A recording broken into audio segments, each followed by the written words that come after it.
Krishna, this is Raghunath Das in your service.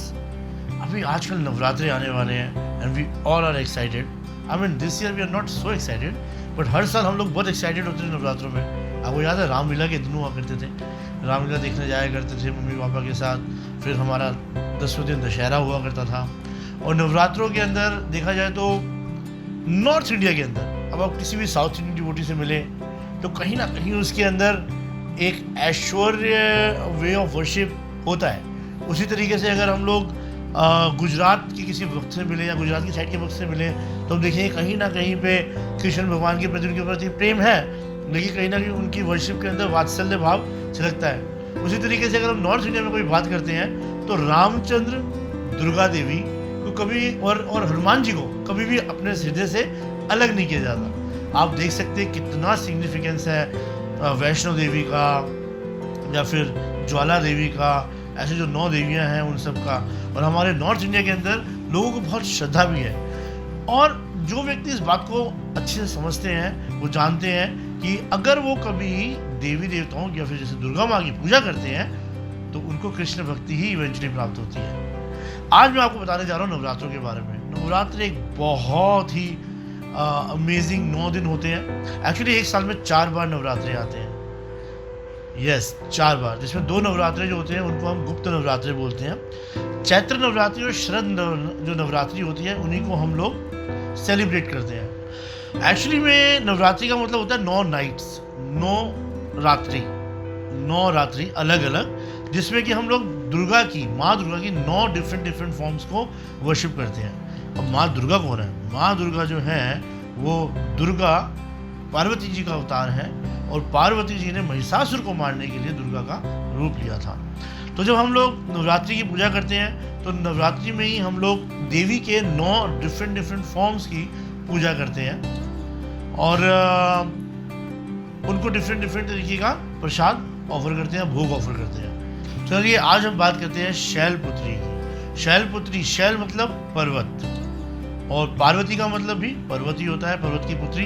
तो पार्वती पर्वत की पुत्री, तो शैल देवी जो है वो पार्वती जी का पहला जो है दुर्गा का स्वरूप है।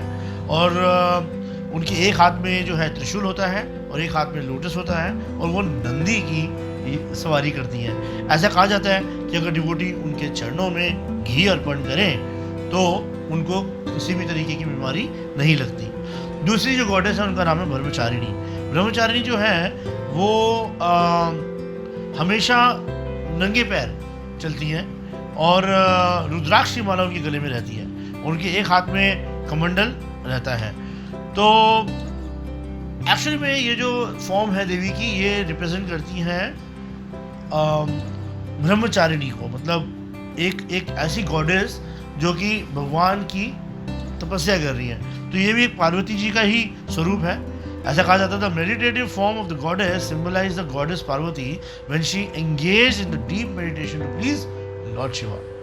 और इनके लिए अगर इनको शुगर ऑफर की जाती है तो घर के परिवार के व्यक्तियों को लंबी आयु प्राप्त होती है। फिर इसके बाद आती है गॉडेस चंद्र घंटा। The third one of Navratri is Chandraghanta. She is fierce 10-armed goddess with the crescent moon on her forehead, and she gives. That's why she's given this name Chandraghanta, and she rides a tiger to destroy all the evil and wicked. और ऐसा कहा जाता है कि अगर इनको खीर offer करी जाए तो ये सारे के सारे जीवन के दर्दों को खत्म करती हैं। अब चौथे दिन आती हैं Kushmanda. The name Kushmanda is derived from 3 words: Ku, Ushma and Anda. Ku means little, Ushma means warmth of it, and Anda means egg. तो इसका मतलब होता है क्रिएटर ऑफ द यूनिवर्स। तो यानी कि जब हम मालपुआ कुष्मांडा देवी को ऑफर करते हैं तो ये हमारे इंटेलिजेंस को बढ़ाती है, इंटेलेक्ट को बढ़ाती है और हमारी डिसीजन मेकिंग की जो एबिलिटी होती है उसको बढ़ाती है। अब हम आते हैं 5वें दिन स्कंद माता वर्शिप 5th डे पंचमी के दिन। और इनके 4 आर्म्स की डिटीज हैं, ये इनके 4 हाथ हैं और ये अपने हाथ में lotus in 2 of her arms and sacred कमंडल and a bell in the other 2 hands, and she also carries a little Kartikeya on her lap। तो ये भी दुर्गा ही, क्योंकि ये पार्वती जी का स्वरूप है। तो because of the Kartikeya is known as Skanda, तो स्कंद माता, तो this is seated on she is also seated on lotus. कहा जाता है कि अगर इनको बनाना ऑफर किया जाए तो she is very please with her devotees. Now six one we all know Vaishnavas Katyayani Devi. कहा जाता है कात्यायनी देवी एक सबसे ज़्यादा फेरोशियस और सबसे ज़्यादा वायलेंट गॉडेस है और पार्वती जी का फॉर्म है। She has 4 arms carrying a sword and she is a daughter of sage Katyayan and she rides also a lion. वो भी एक शेर की सवारी करती हैं। Devotees offer honey prasad to Devi Katyayani. हमारी जो गोपियाँ हैं उन्होंने कात्यायनी देवी की पूजा करी थी, उनको शक्तिपीठ बोला जाता है हमारे वृंदावन में, और उन्होंने जब करी थी तो उन्होंने भगवान कृष्ण को एज आ पति माना था। तो अभी इस टॉपिक को हम बाद में डिस्कस करेंगे, लेकिन हाँ एक बात है कि कात्यायनी देवी की जो पूजा है हम हमेशा एज आ साधक कर सकते हैं, लेकिन कात्यायनी देवी की पूजा कभी भी गोपी भाव से इसलिए नहीं की जाती क्योंकि वो केवल सिद्ध देह में ही की जा सकती है, वो हमारी जो भौतिक शरीर है उसमें नहीं की जाती। लेकिन हाँ हम जब भी कभी कात्यायनी देवी के पास जाते हैं हम एटलीस्ट एक मंत्र जरूर करते हैं, कात्यायनी महामाय महायोगिनी देश्वरी नंद गोप सुधो देवी प्रतिमे कुरते नमः। और अगर लेकिन इन्होंने कुछ आचार्य कहा जाते कहते हैं कि पति में कुरते नमः इज अ गोपी भाव, लेकिन हम लोग जो हैं क्यों हैं, because of Chaitanya Mahaprabhu, and Chaitanya Mahaprabhu का भाव क्या था, स्वभक्ति श्रियाम, यानी कि मंजरी भाव। चैतन्य महाप्रभु हमको मंजरी भाव से आए थे, तो हम लोग क्या बोलते हैं, कात्यायनी महामाय महायोगिनी देश्वरी नंद गोप सुतम देवी उपपति में कुरते नमः, यानी कि उपपति, नॉट डायरेक्टली पति। Anyways let's come to the 7th goddess Kalaratri. As per the legend she sacrificed her skin color and embraced dark color, इसलिए कालरात्रि बोला जाता है। और उनके भी 4 हाथ हैं और डोंकी पे जो है, गधे पे जो है सवारी करती हैं, और she carries a sword, Trident and a noose, and she has 3rd eye on her forehead and she believed to contain the entire universe। अगर हम उनको जैगरी ऑफर करते हैं कालरात्रि को, तो वो हमें हर तरीके की पेन से, हमारे जीवन में आने वाले सारे के सारे जो ऑब्स्टेकल्स हैं उनसे दूर करती हैं। अब आती है गॉडेस महागौरी। महागौरी जो है अष्टमी के दिन होती है। ये जो है इनके भी 4 हाथ होते हैं और ये बुल पर सफ़ेद रंग के, ये बुल पे या सफ़ेद रंग के एलिफेंट पे या बुल पर राइड करती हैं, और इनके हाथ में भी त्रिशूल और डमरू होता है। और गॉडेस महागौरी जो है इनको कोकोनट ऑफर करके डिवोटीज इनको प्लीज करते हैं। अब 9वीं देवी आती है सिद्धिदात्री। सिद्धिदात्री मतलब सिद्धि को प्रदान करने वाली। तो she is a project as a 4-armed deity sitting on a lotus and holding a mace, discus and book and lotus in her hand, and this form of goddess Durga signifies perfection।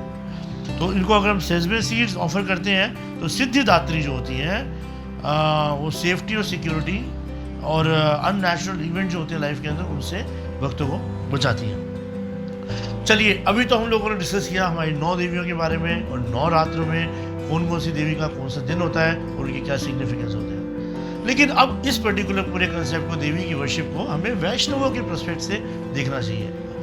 One of the नर्म अपराध हमारे में ये कहता है, शिव ब्रह्मा आदि देवी देवताओं के नाम को भगवत नाम से स्वतंत्र या उनको भगवत नाम के समान समझना।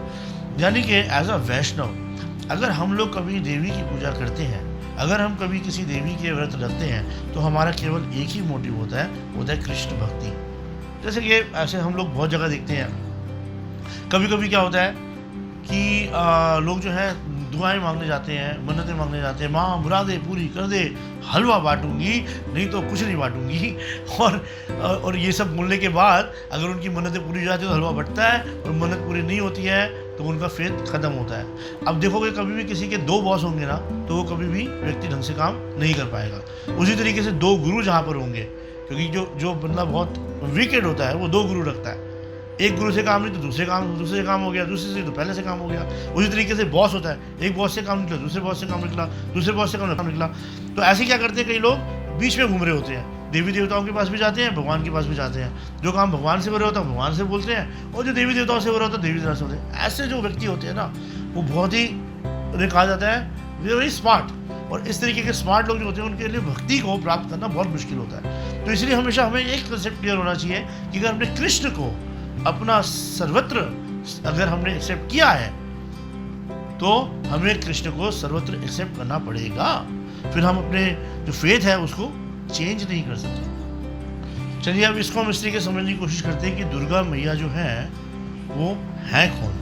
माया हि यस्य जगदन्ध शतानि सूते त्रैगुण्य तत् विषय वेद वितायमानं सत्त्वावलम्बि परसत्त्वं विशुद्ध सत्त्वं गोविन्दमादिपुरुषां तम हम भजामि। तो Brahma ji who is the creator of the universe वो कह रहे हैं I worship Govinda the privileged lord who is the absolute substantive principle being the ultimate entity in the form of the support of all existence whose external potency maya matlab external potency of Krishna embodied the threefold mundane qualities which is sattva, rajas and tamas and diffuses the Vedic knowledge regarding the mundane world। तो हम देख सकते हैं कि माया देवी को पिशाचिनी बोलना मतलब बोला गया है कहीं पे, ठीक है, विच इज ऑल्सो ओके, लेकिन ऐसा भी कहा जाता है कृष्ण भूलि सही जीव अनादिर बहिर्मुखा अतएव माया तारे देहि संसार दुखा। तो माया देवी गलत तो है लेकिन वो पूरी गलत नहीं है, वो हमें संसार के दुख इसलिए देती है ताकि हम लोग कृष्ण से विमुख हैं, कृष्ण के प्रति अगेन से दोबारा से रति प्राप्त कर सके। और इसीलिए कहा जाता है कि माया ऑल्दो भगवान की एक्सटर्नल एनर्जी है, लेकिन जब गोपियां भगवान की एक्सटर्नल एनर्जी के पास खाते हैं, देवी के पास जाते हैं, तो वो एक्चुअली एक्सटर्नल एनर्जी नहीं इंटरनल एनर्जी की तरह उनकी सेवा करती हैं। और हम देखते हैं कि भगवान राम की लीला में भी भगवान ने दुर्गा देवी की बहुत बार पूजा आराधना करी, और ये जो आराधनाएं होती है हमेशा इसी भाव से की जाती है कि जो है हमें भगवान बता रहे हैं कि किस तरीके से वैष्णव जो हैं वो पूजनीय हैं और हमें हमेशा वैष्णव को सम्मान देना चाहिए, इस तरीके से हमें दुर्गा देवी को भी सम्मान देना चाहिए। सो हम लोग नवदा भक्ति को 9 दिन की नवरात्रि से कनेक्ट कर सकते हैं। पहली चीज़ तो अगर आप व्रत रखना चाहते हो तो it's all your call, you can keep the व्रत, और व्रत रखने के बाद आप रोज़ भगवान कृष्ण को ऑफर किया हुआ प्रसाद दुर्गा देवी को ऑफर करके या माता को ऑफर करके आप उसको ग्रहण कर सकते हैं। उसके अलावा अगर हम चाहें तो इसको नवदा भक्ति से कनेक्ट कर सकते हैं। नवदा भक्ति से कनेक्ट करने का बड़ा आसान तरीका है।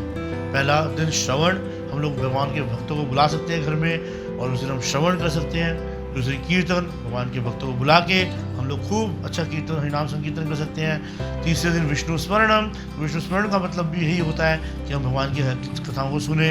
फिर पाद सेवनम, पाद सेवनम का मतलब होता है जैसे खाली भगवान के पैर दबाना नहीं होता, पाद सेवनम मंदिरों में जाना। तो चौथे दिन हम लोग सारे के सारे अलग अलग मंदिरों में जा सकते हैं भगवान विष्णु के। पाद सेवनम, अर्चनम, अर्चनम के लिए हम लोग घर में अपना अर्चन उसे इलेबरेट कर सकते हैं। अगर हम चाहें तो अपने ठाकुर जी का पंचामृत अभिषेक कर सकते हैं। अगर हम चाहें तो मंदिर के अंदर हम कुछ ऐसा डोनेशन कर सकते हैं जैसे भगवान का जो पंचामृत है वो हमसे स्पॉन्सर हो जाए, या फिर हम लोग कर सकते हैं कि भगवान के लिए बहुत अच्छे अच्छे ड्राई फ्रूट्स या फ्रूट्स लेके जा सकते हैं या फ्लावर्स लेके जा सकते हैं, भगवान को ऑफर कर सकते हैं। अर्चनम। देन वंदनम, वंदनम मतलब भगवान के लिए प्रेयर्स करना। डेफिनेटली एक इवनिंग हम कर सकते हैं केवल और केवल और केवल भगवान के वैष्णव भजन होगी, जिसके अंदर भगवान के वैष्णव भजन कर सकते हैं घर के अंदर, जो कि वंदना के रूप में हम देखते हैं। वंदनम एंड दास्यम, ऑफ कोर्स हमें भगवान का दास बन के रहना है और उसके लिए हम भगवान की और भी पूजा कर सकते हैं, और भी तरीके से भगवान को कुछ ऑफरिंग कर सकते हैं, कुछ स्पेशल घर में भगवान का भोग बना सकते हैं जो भगवान को ऑफर करें। साख्यम, साख्यम मतलब भगवान से मित्रता होना, तो भगवान से मित्रता हो, चाहे भगवान का वात्सल्य प्रेम हो, चाहे भगवान के साथ माधुर्य प्रेम हो। हाँ, हम कभी भी ये नहीं भूलते कि हम भगवान के दास हैं। तो साख्यम वाले दिन भी हम लोग डिवोटीज को घर में बुला के उनको अलग अलग तरीके का अच्छा प्रसाद ऑफर करवा सकते हैं, और भगवान का प्रसाद ऑफर करके हम लोग दुर्गा देवी को ऑफर करके सब भक्तों में बांट सकते हैं। और सबके सब देवी ऐसे इतनी महान वैष्णवी जो कि पूरे सृष्टि को कंट्रोल करने में लगी हुई है केवल और केवल for the pleasure of Krishna. और देखा जाए तो हम सबकी जननी है, हम सबकी माँ है वो, तो हम ऐसे सम्मान दे सकते हैं। और आत्मनिवेदन, अपना संपूर्ण सर्वत्र भगवान को अर्पण करना, तो उस केस के अंदर भी हम लोग 9वें दिन भगवान के मंदिर में जाके वहाँ पे जितने भी सारे गरीब लोग बाहर बैठे हुए हैं या कुछ है, उनको प्रसादम जो है भगवान का वो डिस्ट्रीब्यूट कर सकते हैं। या हम लोग जो नीडी व्यक्ति हैं, जो ज़रूरतमंद व्यक्ति हैं, हम उनकी मदद कर सकते हैं और ऐसे हम अपने आप को कम्प्लीटली भगवान को समर्पित कर सकते हैं। तो नवदा भक्ति और नवरात्रि, लेट्स बी रेडी। या तो नवरात्रि के व्रत रख के भौतिक जगत में पुनरति जननम पुनरति मननम करते रहो, या नवरात्रि के व्रत रख के उनसे फटाफट दुर्गा माँ से या दुर्गा देवी से या माता रानी से प्रार्थना करके फटाफट जन्म मृत्यु जन्म व्याधि के बंधन से मुक्त होने के लिए प्रार्थना करें।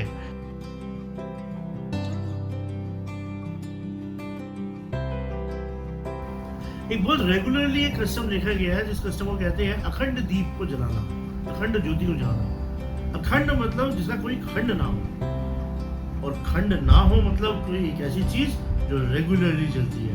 तो हिंदू धर्म में पूजा के दौरान दीपक जलाया जाता है, और जब भी हम दीप जलाते हैं हम बोलते हैं भक्त्या दीपक प्रचामी देवाय परमात्मने राजमाम दिव्यंबरा दिव्य ज्योति नमस्ते। कभी कभी हम बोलते हैं दीपाचर्य के दीपाचर्य दीपाय हेतु समान धर्म, दैट पर्टिकुलर मंत्र from Brahma Samhita also we can chant. सो दीप जलाए बिना कोई पूजा नहीं होती। जब भी कभी दीप जलता है, अगर कभी ऐसा हो कि आप एक सेरेमनी करने जा रहे हैं और सेरेमनी के लिए शुभ मुहूर्त निकलने जा रहे हैं और आपको उससे पहले शुरू करना है, तो आप केवल दीप जला के इमीडिएटली संकल्प ले सकते हैं। और उसके बाद अगर वो बैड पीरियड या इनऑस्पिशियस पीरियड आ भी जाए तो उसके अंदर भी ऑस्पिशियस चीज़ों की एग्जीक्यूशन हो सकती है या ऑस्पिशियस एक्टिविटी की एग्जीक्यूशन हो सकती है। नवरात्रि में 9 दिन तक जो दीप जलता है अखंड, उसकी बहुत महत्ता है। जब हम लोग ये दीपक जलाते हैं तो दीपक जलाने से हमारे जीवन का अंधकार दूर होता है। ये भी कहा जाता है कि नवरात्रि के जो दौरान दीपक जलाता है, माता रानी उससे बहुत स्पेशल तरीके की कृपा करती है और वहाँ पर प्रसन्न होते हैं। तो आमतौर पे लोग पीतल का दिया जलाते हैं, पीतल जो है सबसे ज़्यादा शुभ माना जाता है। लेकिन अगर आप चाहो तो आप पीतल की बजाय मिट्टी के बर्तन में भी दिया जला सकते हो। लेकिन उसके लिए क्या करना पड़ता है कि मिट्टी के जो दिया है बड़े वाला, उसको पानी में कम से कम 24 आवर्स तक सोख करके रखना पड़ता है। क्योंकि अगर आप सोख नहीं करोगे तो मिट्टी की भी आदत होती है घी को खाने की, तो आपका आधा घी जो है वो जूट बत्ती खाएगी और आधा घी जो है वो दिया खा जाएगा। जब भी कभी हम अखंड दीप जलाते हैं, अखंड दीप जो होता है हम हमेशा जो उसकी बत्ती होती है वो बनाते हैं कलावा से। कलावा जो अपने हाथ में बांधते हैं, रेड कलर का थ्रेड। तो इट इज़ वेरी इंपॉर्टेंट कि हम लोग उसको यूज़ करें अखंड दीप को जलाने के लिए। अखंड दीप को कभी भी धरती पे मतलब जमीन पे डायरेक्ट नहीं जलाया जाता। या तो उसके आगे कोई टेबल रखी जाती है, या फिर कोई एक प्लेटफॉर्म रखा जाता है, या फिर उसके ऊपर हम लोग एक अच्छी सी प्लेट रखते हैं। या फिर अगर आप जमीन पे भी बनाना चाहते हो तो अखंड दीप को जमीन पे बनाने के लिए आपको एक बहुत अच्छा पहले मंडल बनाना होता है। उस मंडल के बीच में आप दिए को रखते हो और दिए को जलाते हो। लेकिन आई वुड प्रेफर कि अगर आप घर के अंदर काम कर रहे हैं तो इट्स ऑलवेज बेटर कि हम लोग जो अखंड दीप जला रहे हैं किसी एक प्लेटफॉर्म पे जलाएं। अखंड दीप को जलाने के लिए हमेशा हमें घी का, शुद्ध घी का इस्तेमाल करना चाहिए। और अगर शुद्ध घी नहीं है तो हम तेल का भी इस्तेमाल कर सकते हैं। अगर हम माता रानी के आगे अखंड दीप जला रहे हैं, अगर ये देसी गाय का प्योर घी है तो आप माता रानी के राइट साइड में दिया जलाएंगे, और अगर इफ इट इज ऑयल तो आप उनके लेफ्ट साइड में जलाएंगे। वास्तु के हिसाब से हम सब लोग जानते हैं कि हमारे जो घर का मंदिर है वो हमेशा नॉर्थ ईस्ट कॉर्नर में होना चाहिए। तो अगर हम लोग जब भी कभी दीपक जलाते हैं नॉर्थ ईस्ट कॉर्नर में मंदिर बनाने के बाद, तो हमेशा हमें ध्यान रखना चाहिए कि जो दीपक है उसकी लौ या तो ईस्ट को फेस कर रही हो या नॉर्थ को फेस कर रही हो, साउथ को फेस ना कर रही हो, क्योंकि साउथ जो होता है वो बहुत ही इनऑस्पिशियस साइड मानी जाती है। सो टू प्रोटेक्ट द अखंड दीप, हम लोग एक बरनी होती है जो कांच की, उसको अखंड दीप के ऊपर रख सकते हैं जो कि उसको हवा से बचाती है। उसके अलावा अगर हम लोग नॉर्थ ईस्ट कॉर्नर में मंदिर बना के वहाँ पे अगर हम भगवान को बिठा रहे हैं तो जो दिया होगा वो थोड़ा सा साउथ ईस्ट की तरफ होना चाहिए, क्योंकि साउथ ईस्ट में जो है दिया जला जाता है, क्योंकि अग्निकोण उसी को माना जाता है। ध्यान रहे कि जब 9 दिन के बाद पूजा खत्म हो तो आप उसको फूक मार के हैप्पी बर्थडे करके ना बुझाएं। जो भी दीप जल रहा है उसको अपने आप ऑटोमेटिकली बुझने दें। ये बहुत ही ज़्यादा इम्पोर्टेंट पॉइंट है कि कई लोगों को लगता है कि जैसे ही 9 दिन पूरे हुए तो वो दीप को बुझा सकते हैं, ऐसा नहीं है। जिस तरीके से आपने पूरे 9 दिन 8 दिन और 9 दिन और 9 रातें आपने उस दीप की रक्षा करी है, वैसे आपको आखिरी समय में भी रक्षा करनी पड़ती है जब तक वो दिया खुद जल के ना बुझ जाए। पूजा के समय ज्योति पूर्व या उत्तर की तरफ ही होनी चाहिए। अखंड ज्योति प्रज्वलित करने से पहले हाथ जोड़कर भगवान से प्रार्थना करनी चाहिए। और एक मंत्र होता है, जयंती मंगला काली भद्रकाली कृपलिनी दुर्गा क्षम्या शिवधात्री स्वाहा सौधा नमोस्तुते। आप चाहें तो ये मंत्र भी कर सकते हैं, नहीं तो आप भगवान कृष्ण का नाम लेके और इसको जला सकते हैं। तो नवरात्रों में नॉर्थ की तरफ अगर आपकी लॉ होगी तो आपको धन की प्राप्ति होगी, अगर आप पूर्व की तरफ लॉ हो तो आपको अखंड ज्योति जलाने से विधि प्राप्त होगी। मेक श्योर कि जो अग्नि है उसका कलर जो है वो गोल्डन ही हो, और उससे क्या होता है कि इसको शुभ माना जाता है।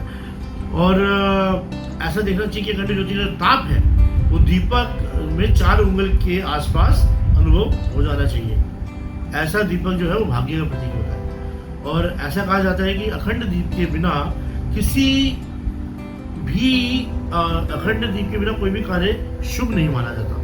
तो कभी भी कोई भी सेरेमनी करते हैं तो उसमें हमेशा अखंड दीप की स्थापना करते हैं। अखंड दीप को लेकर हमें एक और बहुत इंपॉर्टेंट बात पता होनी चाहिए कि अखंड दीप अगर बार बार बुझता है तो it's a very inauspicious sign. तो हमें कोशिश करनी चाहिए कि अखंड दीप जो है बार बार ना बुझे और उसके अंदर हमेशा अग्नि प्रज्वलित रहे। दीपक में बार बार बत्ती नहीं बदलनी चाहिए। दीपक में से दीपक जलाना भी अशुभ माना जाता है। तो अगर दीपक से दूसरा दीपक जलाओगे तो इनऑस्पिशियस। तो अखंड अग्नि जब कभी स्थापित होती है तो उसको एज इट इज छोड़ देना चाहिए। ये नहीं होना चाहिए कि चलो अखंड अग्नि है उसी से हमने इंसेंस जला ली या उसी से हमने दीपक जला लिया। ये बहुत इंपॉर्टेंट पॉइंट थे। मिट्टी में अखंड ज्योति जलाने से आर्थिक समृद्धि आती है और प्रसिद्धि चारों दिशाओं में जानी जाती है। तो आप देख सकते हैं कि अखंड दीप को जलाना कितना बेनिफिशियल होता है। लेकिन ये सब फिर भी कर्मकांड की बातें हैं। हम लोग जब करते हैं अखंड दीप की स्थापना तो केवल एक ही भाव से करते हैं कि भगवान की जो परम वैष्णवी है वो प्लीज हो और उनकी वजह से हमें कृष्ण भक्ति प्राप्त हो। हरे कृष्ण।